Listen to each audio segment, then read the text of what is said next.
bienvenue, on est au départ du trou numéro 15. Donc le trou numéro 15 en fait c'est un trou assez emblématique du parcours de l'Albatros parce qu'en fait c'est celui qui va permettre aux joueurs de rentrer dans l'arène où on va trouver les 4 derniers trous, donc 15, 16, 17, 18 sur lesquels il va se passer certainement beaucoup de choses à la fin du mois.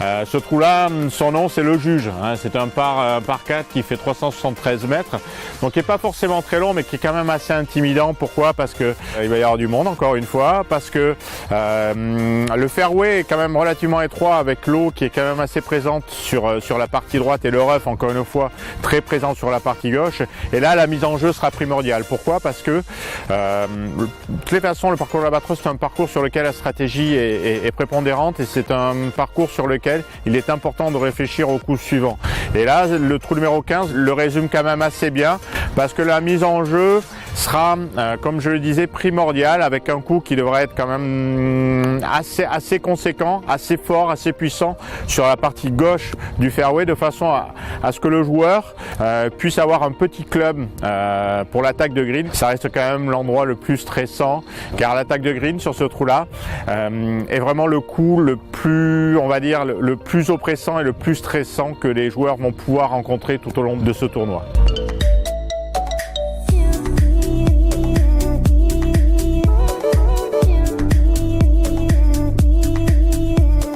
Donc là on est sur la position idéale après une mise en jeu de façon à pouvoir attaquer le green du trou numéro 15. Ici la difficulté ça va être si le drapeau est positionné devant et à l'entrée du green. Pourquoi? Parce qu'en fait c'est la partie la plus étroite.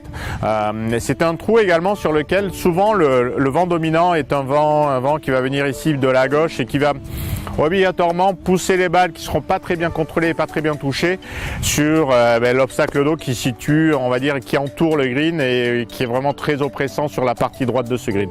L'autre chose également qu'il faudra prendre en considération pendant la Ryder Cup, c'est la foule qu'il va y avoir tout autour de ce trou là, parce que là on est vraiment dans une arène, c'est vraiment une arène golfique, c'est un stadium, c'est tout ce que vous voulez. Il y aura du monde dans les tribunes au 18, dans les tribunes du 15, les tribunes du trou numéro 1. Toute la foule qui va pouvoir entourer ce trou-là, très honnêtement, je pense qu'on est en capacité ici d'accueillir à peu près 30-35 000 spectateurs.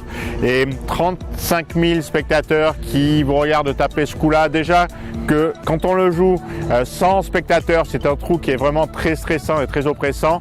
Alors avec toutes ces paires d'yeux qui vous regardent, ça peut être quelque chose d'assez terrifique pour les joueurs.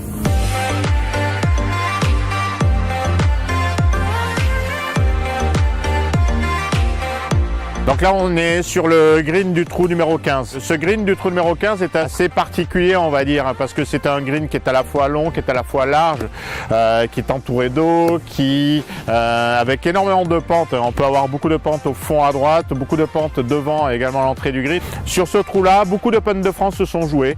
On a eu des joueurs qui ont gagné grâce à des playoffs, ou beaucoup de joueurs qui ont mis des balles dans l'eau et qui se sont retrouvés sur les 3 derniers trous en ayant vu un tournoi passer devant eux parce que ce trou là les avait pénalisés.